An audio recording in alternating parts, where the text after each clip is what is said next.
بسم اللہ الرحمن الرحیم۔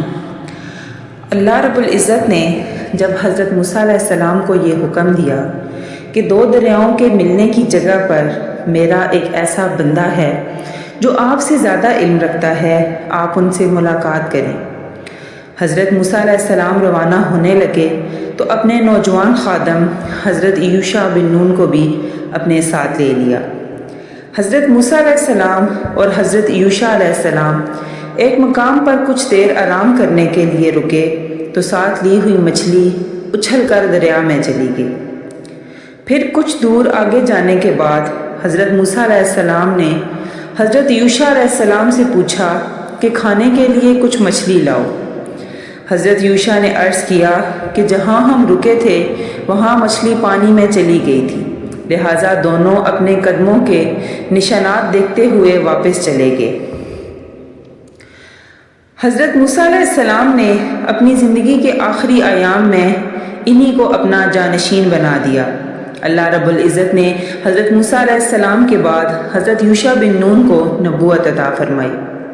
حضرت موسیٰ اور ہارون علیہ السلام کو اللہ تعالیٰ نے حکم دیا کہ بنی اسرائیل کے ہر قبیلے کی مردم شماری کریں اور ہر قبیلے کا ایک سردار مقرر کریں تاکہ یہ لوگ ایک طاقتور قوم سے مقابلے کی تیاری کریں جن سے میدان طیہ سے نکلنے کے بعد مقابلہ ہونے والا ہے۔ چنانچہ انہوں نے بنی اسرائیل کے قبائل کے سردار مقرر کیے اور یوشع بن نون علیہ السلام کو تمام قبائل کا سردار بنایا۔ حضرت ہارون اور حضرت موسیٰ علیہ السلام میدان طیہ میں ہی فوت ہو گئے تھے۔ ان کی وفات کے بعد بنی اسرائیل کو بیت المقدس لانے والے حضرت یوشع علیہ السلام ہی تھے۔ اریحا ایک خوبصورت شہر تھا جس میں بڑی شاندار عمارتیں تھیں۔ حضرت یوشع علیہ السلام نے اپنے فوجیوں کو لے کر اس شہر کا محاصرہ کیا، لیکن دشمن مرعوب نہ ہوا۔ آخر کار آپ علیہ السلام کی فوج نے شہر کو چاروں طرف سے گھیر کر نعرہ تکبیر بلند کیا تو شہر کی فصیل ٹوٹ گئی اور وہ اپنے فوجوں کو لے کر فاتحانہ انداز میں شہر میں داخل ہو گئے اور بہت سا مال غنیمت حاصل کیا۔ آپ صلی اللہ علیہ وسلم نے فرمایا کہ ایک نبی جہاد کے لیے نکلنے لگے تو انہوں نے اپنی قوم سے فرمایا، وہ آدمی میرے ساتھ نہ آئے جس نے نئی شادی کی ہے اور ابھی اپنی بیوی سے ہم بستر نہیں ہوا۔ وہ بھی میرے ساتھ نہ آئے جس نے کوئی عمارت تعمیر کی ہے لیکن ابھی چھت نہیں ڈالی۔ وہ بھی میرے ساتھ نہ آئے جس کی بکری یا اونٹنی حاملہ ہے اور بچہ پیدا ہونے کا انتظار کر رہا ہے۔ چنانچہ وہ اپنی فوجوں کو لے کر جہاد کے لیے نکلے اور شہر کے قریب وہ اس وقت پہنچے جب عصر کا وقت ہو چکا تھا۔ اس نبی نے سورج سے کہا، تم بھی اللہ کے حکم کے پابند ہو اور میں بھی، اے اللہ اسے کچھ دیر کے لیے روک دے۔ چنانچہ سورج رکا رہا یہاں تک کہ فتح حاصل ہوگی۔ جہاد کے بعد انہوں نے مال غنیمت جمع کیا، اسے آگ جلانے کے لیے آئی لیکن جلائے بغیر واپس چلی گئی۔ نبی نے کہا، تم میں سے کسی نے خیانت کی ہے اس لیے تمہارا جہاد قبول نہیں ہوا، لہٰذا ہر قبیلے کا ایک آدمی میرے ہاتھ پر بیعت کرے۔ جب قبیلے کے نمائندے بیعت کرنے کے لیے آئے تو ان میں سے ایک آدمی کا ہاتھ نبی کے ہاتھ سے چپک گیا۔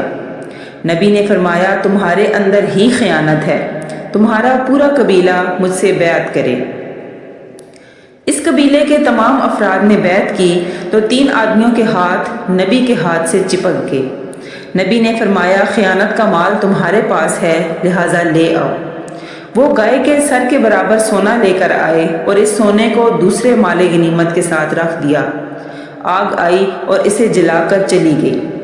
آپ صلی اللہ علیہ وسلم نے یہ بھی فرمایا کہ ہم سے پہلے لوگوں کے لیے مال غنیمت حلال نہیں تھا، اللہ تعالیٰ نے ہماری کمزوری دیکھ کر ہمارے لیے حلال کر دیا۔ جب حضرت یوشع بنی اسرائیل کو لے کر بیت المقدس کو فتح کرنے کے لیے نکلے تو رستے میں بلعام بن باعور کا واقعہ پیش آیا۔ یہ آدمی اللہ کا اسم اعظم جانتا تھا جس کے ذریعے سے کی ہوئی ہر دعا قبول ہوتی۔ اس کی قوم نے اس سے مطالبہ کیا کہ موسیٰ اور اس کی قوم کے خلاف بد دعا کرو۔ اس نے انکار کر دیا۔ لوگوں نے بہت زیادہ اصرار کیا، آخر کار یہ اپنی گدھی پر سوار ہو کر بنی اسرائیل کے لشکر کی طرف چل پڑا۔ جب وہ قریب پہنچا تو گدھی بیٹھ گئی اس نے اسے کھڑا کرنے کی بہت کوشش کی لیکن وہ کھڑی ہو کر بھی پھر بیٹھ گئی۔ آخر کار قدرت الہی سے گدھی بولی کہ اے بلعام، تو کہاں جا رہا ہے؟ کیا تو نہیں دیکھ رہا کہ فرشتے مجھے اس طرف جانے سے روک رہے ہیں؟ کیا تو اللہ کے نبی اور مومنوں کے خلاف بد دعا کرے گا؟ وہ پھر بھی گدھی سے نیچے نہ اترا اور اسے مار پیٹ کر آگے چلانے کی کوشش کرتا رہا۔ آخر کار وہ چل پڑی۔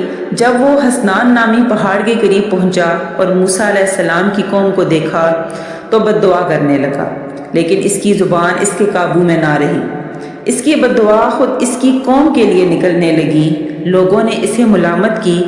اس نے کہا، میں کیا کر سکتا ہوں؟ میری زبان سے یہی کچھ نکل رہا ہے۔ پھر اس کی زبان لمبی ہو کر سینے سے لٹک گئی۔ پھر اس نے قوم سے کہا، میری تو دنیا بھی برباد ہو گئی اور آخرت بھی۔ اب موسیٰ علیہ السلام کی قوم کے خلاف کوئی مکر و فریب ہی کیا جا سکتا ہے۔ اپنی عورتوں کو خوب زیب و زینت کروا کر کچھ اشیاء دے کر بیچنے کے لیے بنی اسرائیل کے لشکر میں بھیج دو۔ وہ مردوں کو اپنی طرف مائل کریں گی۔ اگر بنی اسرائیل کا ایک آدمی بھی بدکاری کر لے گا تو تمہیں لڑنے کی ضرورت ہی نہ رہے گی۔ قوم نے اس کے مشورے پر عمل کرتے ہوئے اپنی عورتوں کو بنی اسرائیل کے لشکر میں بھیج دیا۔ ایک اسرائیلی سردار نے ایک عورت کے ساتھ خلوت کی۔ اسی وقت اللہ تعالیٰ نے بنی اسرائیل پر طاعون کی وبا بھیج دی۔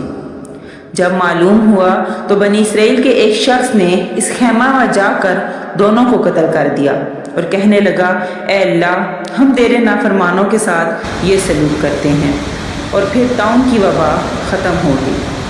جب حضرت یوشع علیہ السلام قوم کو لے کر بیت المقدس کے دروازے پر پہنچے تو انہیں حکم دیا کہ شہر میں سجدہ کرتے ہوئے عاجزی کے ساتھ رکوع کی حالت میں جھک کر داخل ہوں۔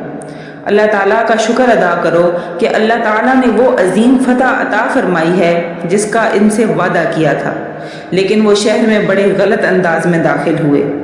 جب اللہ تعالیٰ نے بنی اسرائیل کو حکم دیا کہ شہر کے دروازے میں سجدہ کرتے ہوئے داخل ہو اور زبان سے یہ کہو کہ حطۃ، ہماری خطائیں معاف فرما دیں، وہ سرین کے بال گھسیٹتے ہوئے اور زبان سے یہ کہتے ہوئے داخل ہوئے، حنطۃ، بالی میں دانا۔ حضرت یوشع بن نون کی قیادت میں بنی اسرائیل اپنے آباء و اجداد کی سرزمین بیت المقدس پر قابض ہو گئے اور وہاں سکون کے ساتھ رہنے لگے۔